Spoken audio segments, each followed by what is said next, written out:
All right, guys. Welcome, especially journalists. Welcome. I promised yesterday that I'm going to be here at this hour, so that at least we can share knowledge worth sharing.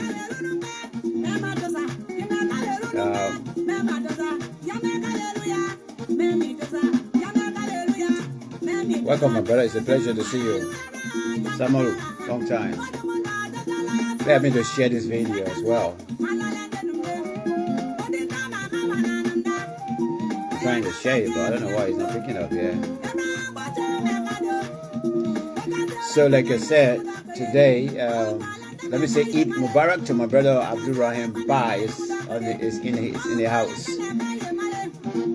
This is the first edition, and hopefully by the grace of God, I will continue to provide this free of charge service. Practically, you can go to class and just sit down, and during your training in journalism. Guys that are ahead of us can come and lecture you, like I'm always doing anyway. When I get back home, I normally invite as a guest, lecturer, or I go and do motivation and talk as well. And it has been going well. Sometimes there are reasons that people do this thing. Especially, like me, what I'm talking about doing, sharing knowledge. I've observed in Liberia, that there's this huge interest by young people in the profession, becoming a journalist. I want to become a media practitioner. But unfortunately, majority of them are coming with a preconceived notion that it's a profession not only for you to be well known, but it is a profession that you must get money in your pocket every day, or people must give you money every day. Thank you for sharing. Those of you that are sharing, I appreciate it. Thank you so much. I appreciate.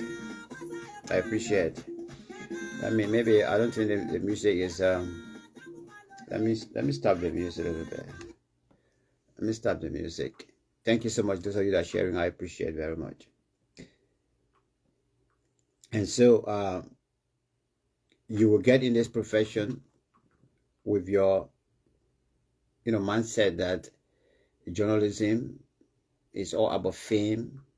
That is, fame means getting well known outside there, or journalism is all about making sure that small money is in your pocket every day. Hey Moses, welcome. My sis, oh Madeira is Precious Dennis, welcome as well. It's a pleasure to see you here. Thanks to those guys, those of you that are sharing the video. Thank you, especially when you send it in your friend inbox who is a journalist. Send it to him, because some people, when I posted it 2 days ago, people promised to come on board to listen, but maybe due to some activities they have forgotten the time or so. So if you can just share it in the platform that you're in, in your group chat that you're in, that would be great. Somebody will be interested to come and listen. Like I said, knowledge worth sharing. And so this is what I have noticed as well in the context of journalism in Liberia, especially in this 21st century. Slow connection, just the network don't control me, man. So now you haven't finished this upgrade in the community yet. Yeah, sorry about that. What I've noticed is that a lot of your young people that are joining this profession today, they are coming into it with a preconceived notion. Because I'm seeing my big brothers, my big sisters, and they're well known. They're famous now. They are celebrities also, and some of them, by virtue of how they've been maneuvering things, they look good outside there. So the younger ones see it as it's another way of actually excelling quick in society as well. And so they're coming in there with a notion that it is a profession that you can do just anything as well. And it is not so. When I was doing my training in 1994, 95, after graduating from high school in Liberia, when I was doing my training, I know some really good guys were running the school. Patrick Manjo, Francis Angola, Saras Badu, the guys, big brothers were helping us there. And journalism at that time, those our big brothers then were actually also training us with moral values on those skills and things adding up. Mr. Chiyo, welcome. Moral value. And what I noticed then, I mean, those our big brothers, they really used to respect the profession, journalism, and they used to actually work so hard as well, and they never used to put money before everything, and most of them used to tell us the truth when they come to class to lecture and thing, and tell us and try to caution us not to put money right before you. The issue of money, shouldn't be your concern, especially so you are a practicing journalist. You still going to school, or perhaps you just done your foundation level and you want to get out there quickly to begin practicing also. It's not bad, but you are not fully a journalist yet. They've just introduced to you the entire, not even the entire, but at least the beginning part of what you're supposed to know to become a journalist. So that's why in most vocational training institutions, they will have the foundation level, and that foundation level will introduce you to journalism and what is it about. But then I have noticed as well, as far as what I'm seeing in Liberia is concerned as well, it's a trend now in this 21st century that a lot of young people who developed interest in this particular profession, they will when they go and do the how they call it, the introduction to journalism or whatever it is, and then as soon as they finish with it, I don't know, 6 months or so, the people really want to eat money from people, they will go up to that 6 months or so. But introduction to journalism, I don't think you should go all the way to 6 months anyway. However, by the time these young folks are out of there and they say, oh, they're graduating them, they're giving them certificates also, which is okay to recognize somebody for their achievement also. But it is hugely disappointing that, you know, you guys will use that as a means of being qualified as a journalist. No, you are not. Especially so, majority don't even go on the internet to research, to read, to see other people, to watch international news as well. You don't do it. Nowadays with this camera, they call it the smart cameras all around us. So you just try hard and get a smart camera. That's it. You become a journalist. No, it is not the way to go. Okay, I will dwell on that more, maybe hopefully next time. But since I decided today that I am going to talk about how journalists should prepare and conduct themselves for an exclusive interview, that's what I want to talk about. And to also help to answer the question, is it professional for an interviewer?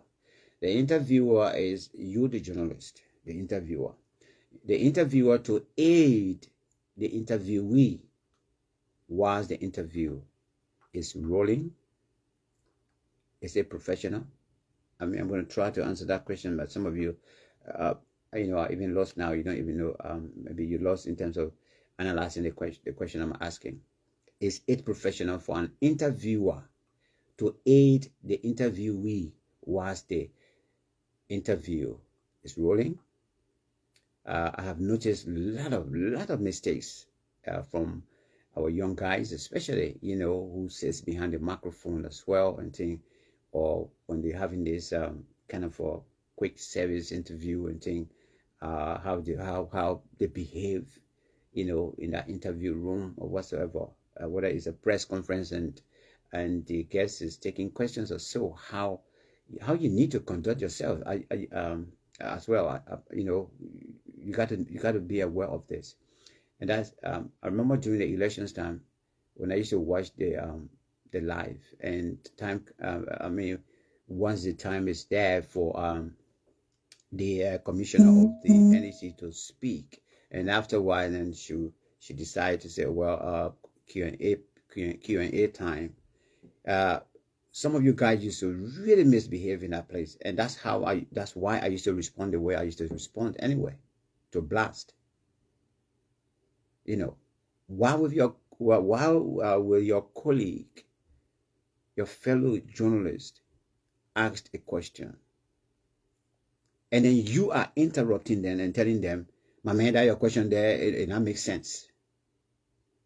No, it's unprofessional. No. It's not professional. So I'll dwell on that as well later. But how journalists actually prepare and conduct themselves for an exclusive interview. Some of you, you already know what is an exclusive interview. Exclusive interview is an interview that you, the journalist, or either the interviewee, the guest, will plan, will put together. Let me speak from the side of the journalist.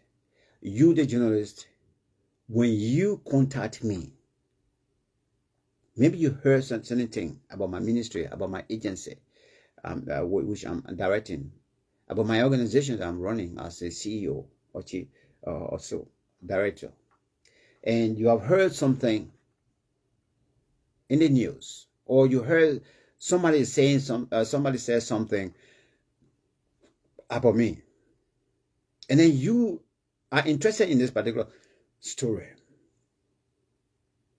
let me in fact bring it down to the issue of More Than Me, because my interest is stay in the More Than Me case.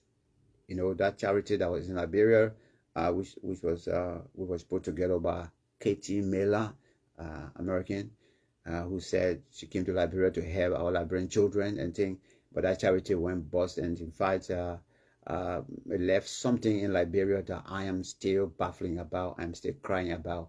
Children left infected with HIV/AIDS. Let me put that organization on a score, right? Katie Miller is the founder, was the founder and CEO of More Than Me, and then they opened a school for the children, for the less fortunate, the most challenged children, and that's why most of the children, they took them from West Point. Now, boom, that whole thing came up. You now, as a journalist, you really want to get the news out, but the way you want to do it professionally, so that you can get the yolk out of the egg, the fruit out of the egg, and then be able to feed your people as a journalist. What you need to do is to exercise professionalism. You write Katie Miller officially. You write Katie Miller officially and ask that you want to conduct an exclusive interview with her. That means it is you and her only. She's not going to bring all of her lieutenants with her. No.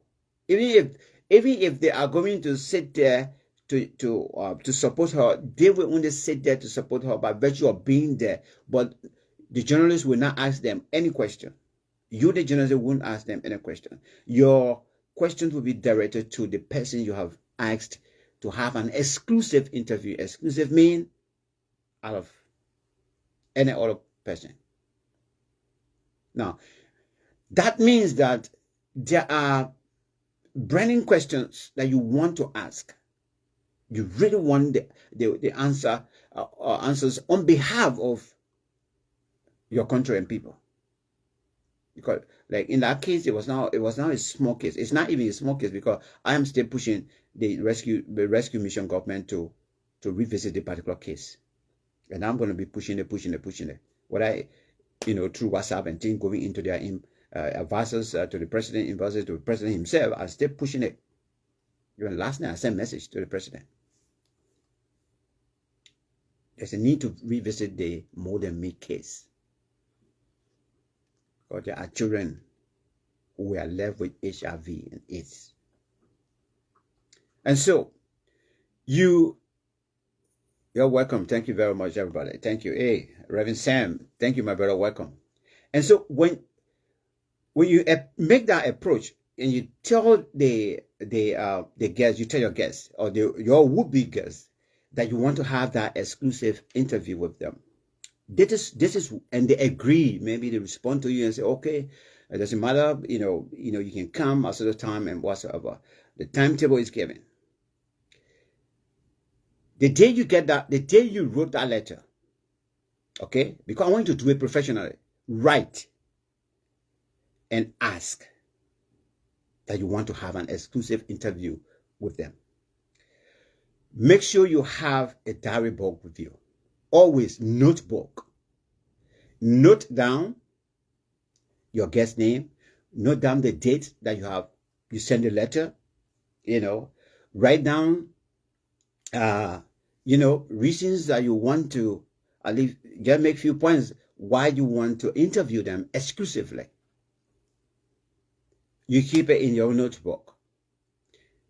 Now, once they have accepted your invitation and they are willing to be or to sit before you, between you and your microphone, then you also go back to your notebook and take note. On this day, blah, blah, Mr. or Mrs. blah, blah, blah responded and agreed for me to have a one-on-one interview with them, an exclusive interview with them. And then in the preparation now, what you need to do now as a professional journalist, even right now you might be an amateur journalist, but if you conduct yourself well, if you're somebody that can watch international news, you can go online and read international news contents or so. You take note how these things are done. You can be able to actually learn fast. And you can even conduct yourself like somebody who have worked for more than 15 years in a profession. Obviously, you have just been there for maybe 6 years or so, or 5 years or so. Or you just started. You can conduct yourself, but you have to be open-minded. You got to make research. You have to watch international news. You have to read, go online and read newspaper. Don't only read your local newspaper also. Go. Especially for those of you who will pick up both print and electronic journalism, which I did. I wanted to be versatile. So you do that. Now, in the preparation of your one-on-one interview, which is, yeah, my mom, welcome, and which is,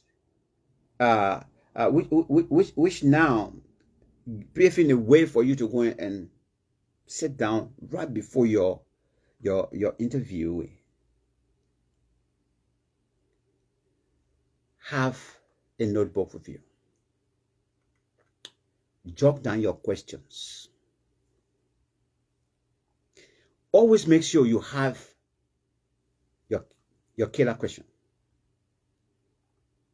Yeah, your shoot to kill question. Because whatever topic you want to pick on, or the issues you want to interview somebody about, you must have a specific question that actually you want them to answer.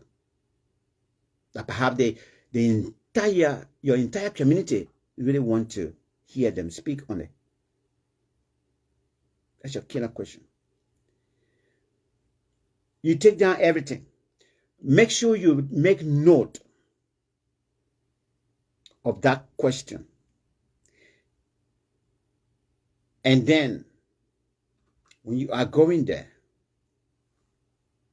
go on time. Especially the interview is not going to be heard in studio or so. Because if you really want to get something out of somebody good, have them in the area that can be very comfortable. If they invite you, you'll prepare the place. I used to interview a lot of people, and once upon a time, I went to interview 2015 or so, I think. I want to interview Dr. Honorable Ambassador Nathaniel Barnes. He invited me to a house. Comfortably, we sit with, and then the person can even talk for hours and things. So that in that preparation, make sure that the venue is going to be comfortable for both you and your interviewee. Okay? Go ahead of time. Don't go, I'm not talking about the same day. If the person happens to agree and tell you, say, come to my office, I got place that we can. Hey, Jay, what's up, man? JT, long time. I got place here. We got a conference room. We got a boardroom. We can have the interview there. Go the day before. See the place, okay? Even if you have already met them prior to that time, the day you are going to see the place, obviously they are the one that are going to take you there anyway. Have a little chat with them. So don't voice out your killer question. No, don't do it. So Chief or Madam, these are, areas of interest that I would like for us to address. You prepare your questions ahead of time. Now, I want you to be mindful again, because one is an exclusive interview, whether it is you who requesting for you or the individual requesting for an exclusive interview, yes, in newspaper, most people can do it. Yeah. What you need to do is to always be prepared to compromise on questions. Yes, on questions. There are some interviews, especially if I contact you as a journalist, I say, I want to talk on this issue, an exclusive interview and whatever. But I will tailor my questions. Yes, it can be done. Most interviews you can see, even from the international, wires and things. Most of the interviews, one is an exclusive, it can be tailored. That means your guest, your interviewee, will prepare their own questions. Okay. So in this preparation, and are you going to do the day before the interview, you are going to, because you ask them. So you need to actually give them a briefing as to how the interview going to be. You need to give them, ahead of time to think about issues.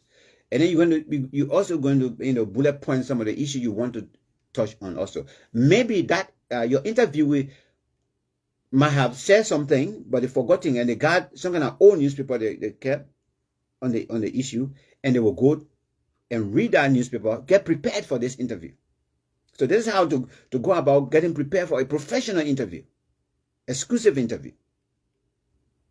So you do it that way, and then that day before you go in now, you go and you sit down, and then because it's an exclusive interview, they will have some compromise there. Maybe you got, you raise bullet points there, and you say, I'm going to ask you on this, I'm going to ask you on that. Like, for example, you meet Prince White Johnson. That normally once upon a time when I met him, I told him over the phone before we met face to face, and he agreed. And there's one other question that I raised. I said, Chief Senator, would you mind if I ask this question also?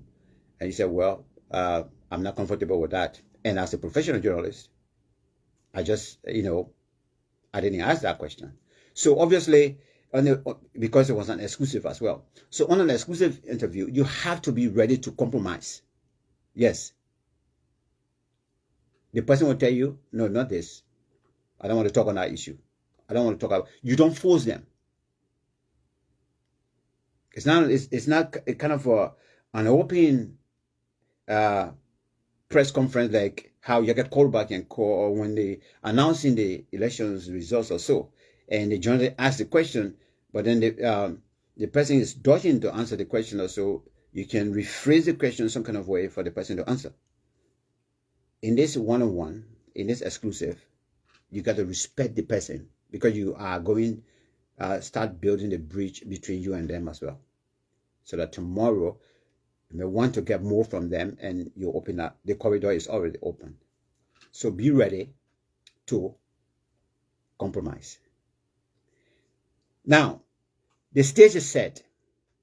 You've gone, you see the place. You say it's okay. You're telling them where we're going to do the setup, where we're going to sit down. They're going to tell you how the lighting, how the lighting going to be there. Because now they will we'll do this live thing or what. So even if that radio or so, make sure that, okay, if the day you went there, the windows are open, you could hear noise from us.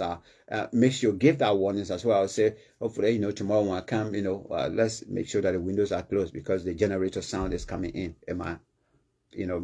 The recorder might pick it up also, or the video will pick the sound of the generator also. So you prepare all of this, then you tell them ahead of time.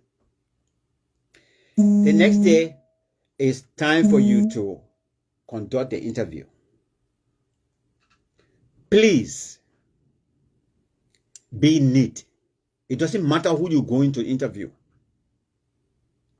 Dress neat. Dress up neatly. Yeah. Don't be like that journalist that, people got to put more behind him or her until, they started dressing good. No. Always look, as a journalist as a whole, journalists as a whole, always be neat as a journalist. Always be neat. Always be, eye-catching. That even when somebody, somebody sees you or so, they will quickly recognize you among people. So while you're preparing now for that interview, make sure you be neat. Thank you, Mamus. Thank you. That's another great journalist there from Punch FM. Thank you so much, Mamus. And then in this in preparation now, while you're preparing to be neat, make sure your notebook, your notepad is with you. Make sure you got maybe at least 2 pens with you, because sometimes that can give out too. Make sure you got a recorder with you. If it is, what I mean, if it is a print, you are going to do the exclusive interview on the basis of print media reporting, that is newspaper. You still need a backup. The recorder, your notepad, your pen also. Carry 2 pens at that with you. Be prepared. If the interview is at 2 o'clock, for example, 2 p.m., do not leave your home, irrespective of the distance. Do not leave your home 15 minutes to 2. Do not do that. As a professional journalist, don't. Reach to the place at least 15 or 20 minutes ahead of time. You might have last minute time touch to do. The interviewee might have a concern based on the bullet points that you have given them yesterday. And you want he or she also wants that the particular interview to be held right on time, 2 o'clock. Go ahead of time. If there are any other balance issue you need to handle, you'll handle it right there. If there's any reservation that the person raised, please, I want you, to not go this side. Let's go this side. Whatever. Your compromise and thing.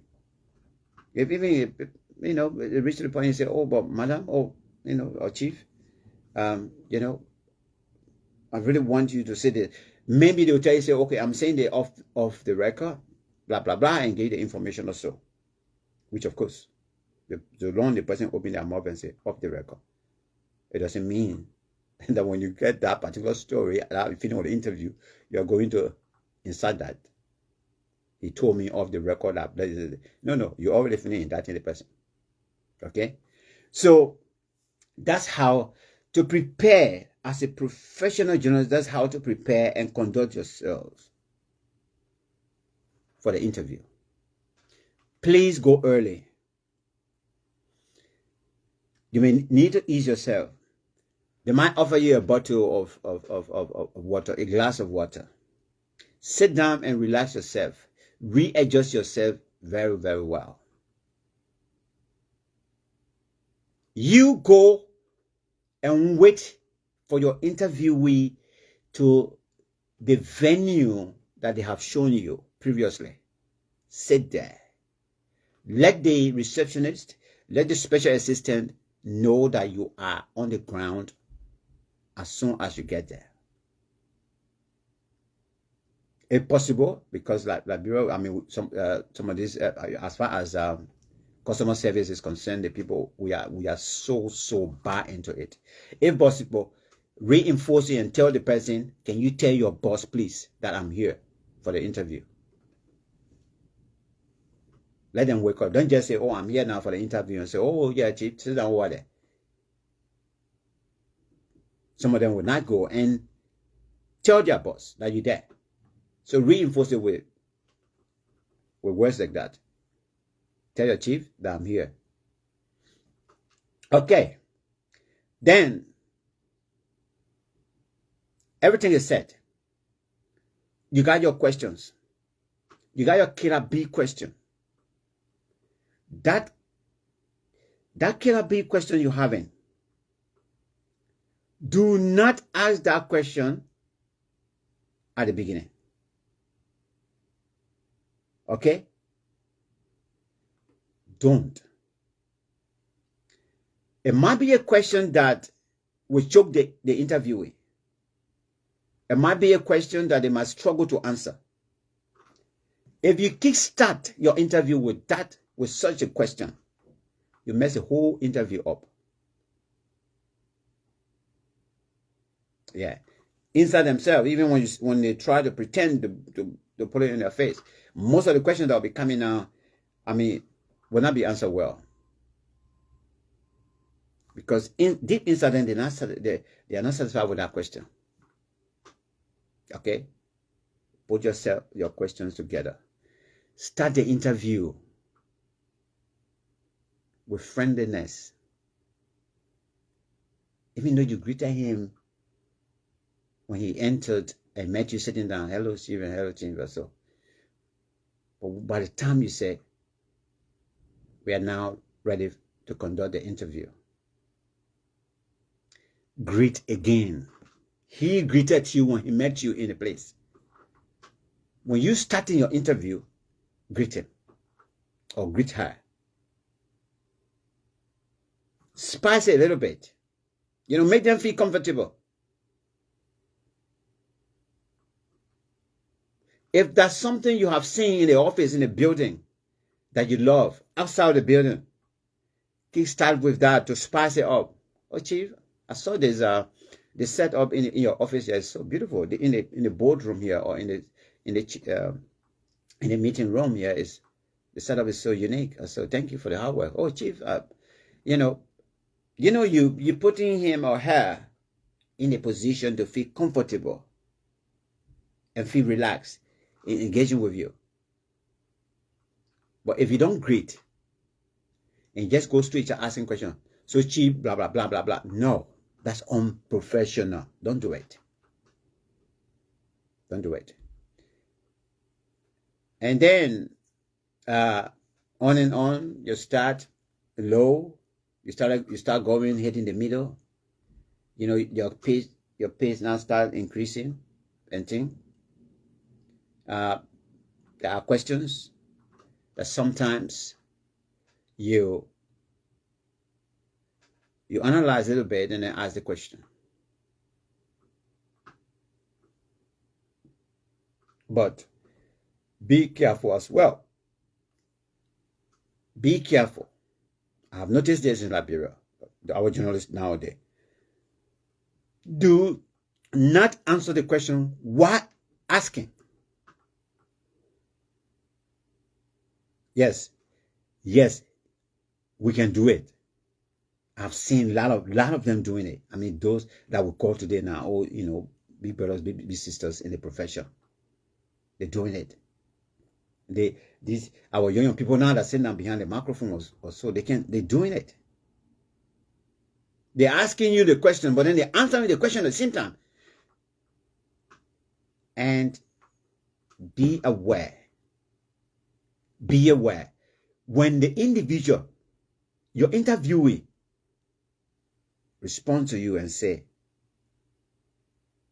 but I have answered that question already, but you asked the question. It's a disgrace. That's why you have in your notebook, you took notes and you wrote your questions down. If you ask a question and this individual is playing smart, and which of course, do not preempt answers for the individual or the way you want them to answer the question is exactly how they're going to answer it. No, it's not going to work like that. But if you ask the question and the person beating around the bush or so, there's a way to go around to paraphrase that question or so. And perhaps by paraphrasing that question, you are also trying to find means, by all means, that the person, you want to get the juice out of them. But some of them will feel intimidated if you ask the same question 3 times, just because you didn't have the answer in The first time you ask, the second time you ask, the third time, the same way you ask the first time is the same way you ask the second time, the same way you ask the third time. No, it doesn't go like that. You got to beat around the question. Now, this person is trying to tell you, trying to play on your intelligence as well, that you don't know what you're doing. So you also have to play around it and tell them that you know what you're doing. Oh, but can you, say this, send this one was said by somebody also. Thank you, L. Be Better Hands William, long time. Congratulations. I think I heard the name a couple of weeks ago. Congratulations for being called to serve your country. So that is how it goes. Prepare yourself well, put yourself together, have everything ready also. In the days of technology, things can give up. Do not leave your pen behind. Don't go to that interview. The pen, you only carry one. It has fallen from you. You can't write, and you're asking the interviewee to give you pen. You are interrupting the interview right there. It's unprofessional. Don't do it. Always. That's why most journalists, those who want to do it professionally, they will even have a kit bag. They make sure they have several pens in there. Yeah. So, because you need a backup, you'll be recording at the same time you need to write. Don't just sit there and listen, Chief. Yeah, Chief. You're doing an exclusive interview. Come on, take note. Now, is this professional for an interviewer to aid the interviewee whilst the interview is rolling? Is it professional? Yes, it is. The aid means when you ask somebody a question and they're struggling, actually they want to pronounce the word. Okay? And but they're struggling of, so you can aid them in pronouncing that word. I can remember once upon a time, I think it was former President George Weah. Talking about somebody, a journalist asked him a question about nationalization. Nationalization meaning we should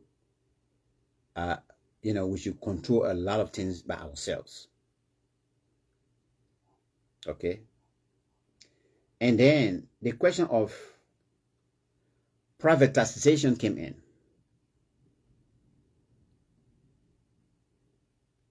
The former president struggled to pronounce the word. The journalists who were around, because they were in group also, none of them could help. They are interviewing. It's not a crime. It is not unprofessional. You say privatization. That's it. Oh, you get it. Some people say can be happy. Yeah. Oh, thank you for that. For that. Thank you for aiding me. You know what I'm saying?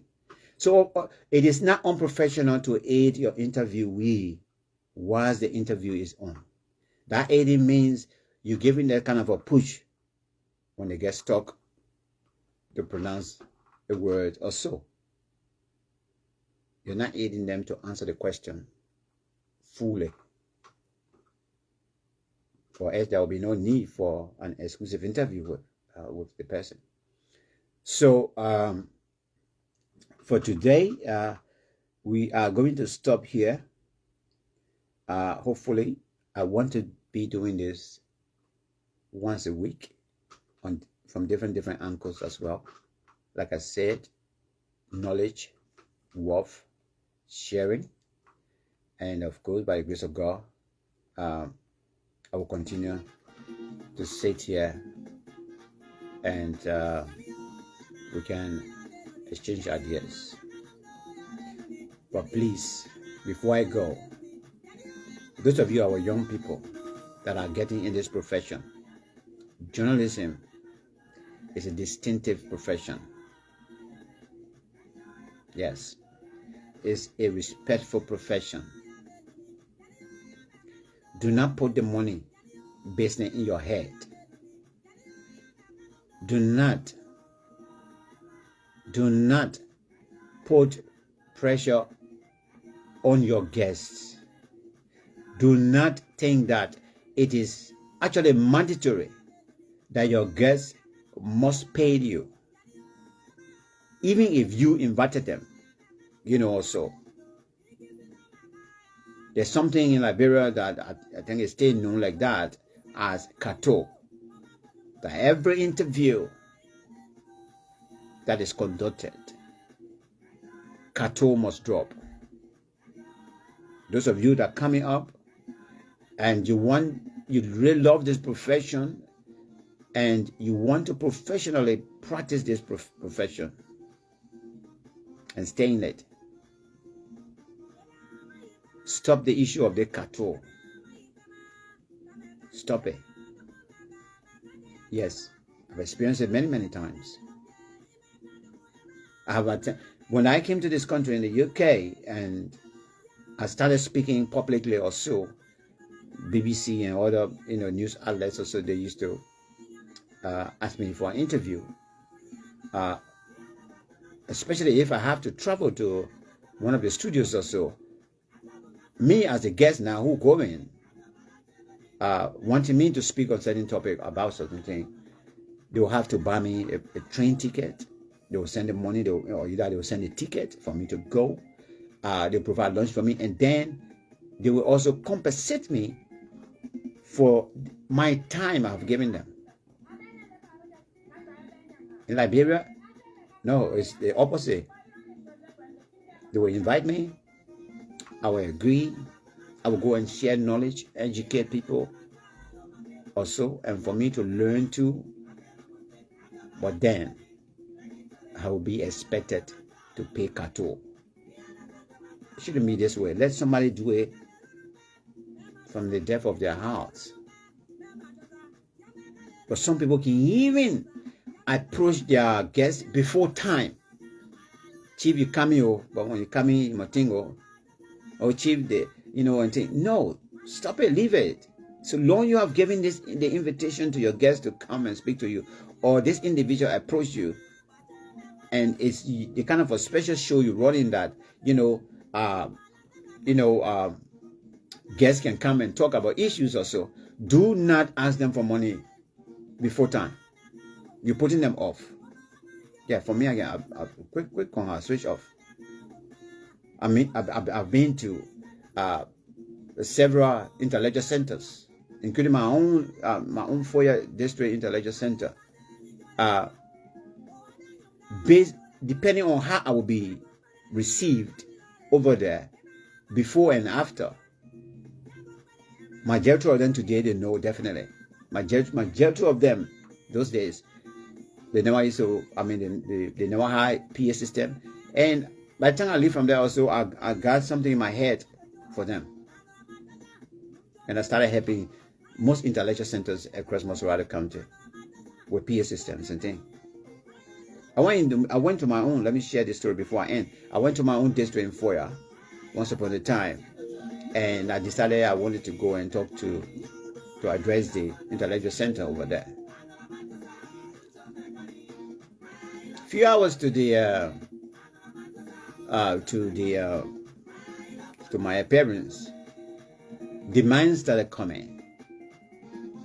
I should send money so that they can pay the person the flat person who controlling the venue. I should give some money so that at least they can buy attire or so. I should think about I should think about them for PA system if I can donate. Those requests came far ahead of my appearance.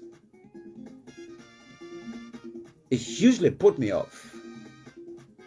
Yeah, it put me off. And I couldn't believe it. I went there for only to actually, but only to tell them about the missteps they have taken. And I didn't appear, I didn't talk to them. And I told them, I gave them pieces of advice. You don't do like this. You don't even know what plan the person got in their mind for you. Maybe they have already passed here one or twice and they have seen something, that they want to help to change. But they want to come and engage you, engage everybody, and maybe on that very same day, they will either make verbal promise or either when they leave from there also, they can even help. But for me, the moment you approach me before time, sometimes I don't even turn. Yeah, even in Maruka, in Moswara County, sometimes I don't turn up. We agreed already, but then 2 days or a day or on the same day, early in the morning or so, somebody calling me and then telling me, "Oh, Chief, when you come in, don't forget or bring this, bring that, and whatever." I know already the customs of Atai Center or intellectual centers or so. The tradition is Atai must roll. I know. But when you tell me ahead of time, you mess it up. I'm not going to do it. So guys, I want to say thank you so much. I hope the video is not too long. I'm going to send it on my YouTube channel. Max Pacquiao is my name on YouTube, Max Pacquiao. On Google, you can Google either Max Pacquiao as well or Maxine Pacquiao.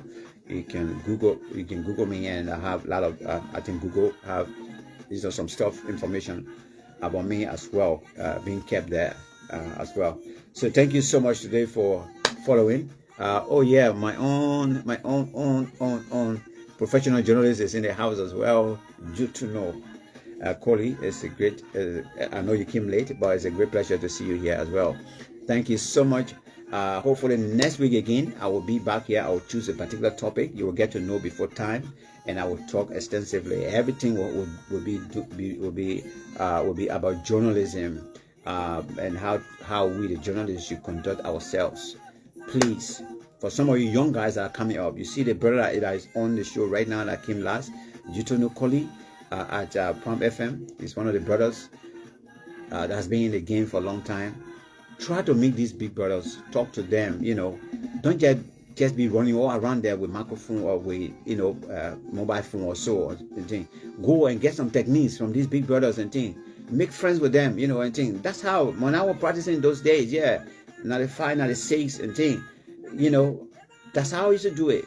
The very people who trained me. I used to go back to Fansan Walla. I used to go back to engage Patrick Manjo or, Cyrus Badio and thing, and all the big brothers and thing.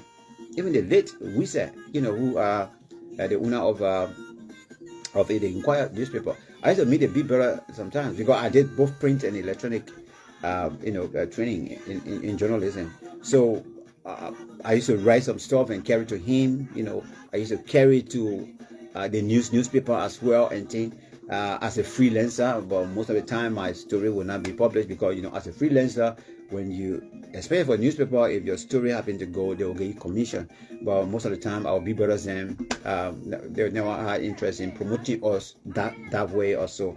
So you carry a story, it's a good story, they will read it, oh, the story good and whatever, we'll see what to do. If it goes, then the story will never go. I tried that I tried with many newspapers. My big brother were living behind Duga together.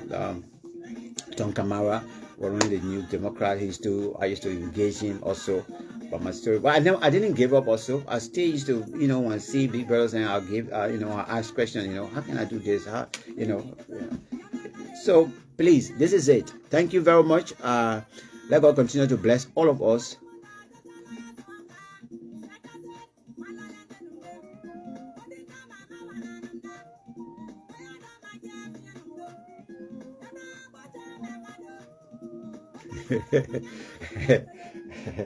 The giving back, Jutono, that's the giving back. Actually, I want us to be cautious in dealing with it because we can also quickly lose respect.